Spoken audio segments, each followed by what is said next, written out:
ano, tigil lang ulan. So, ingat-ingat ang lahat. Medyo malakas pa rin ang ulan dito sa ABC.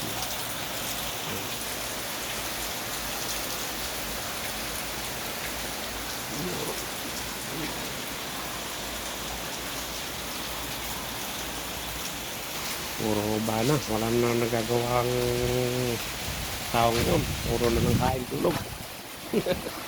So yun lang, ito pala. Gumawa tayo ng gate. Guys, sa inyo na yung aking itsura dyan. Ay nako, bagyo. Kailan ka titigil? Okay, ayos naman sa kanya para nakalibre tayo ng dilig sa ating mga halaman. Nakanat yung mga halaman na yan.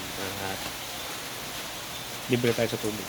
Kaya okay lang. Pero wag naman sa pang matagalang ulan at wala na kami magtatrabaho niya pag ganyan.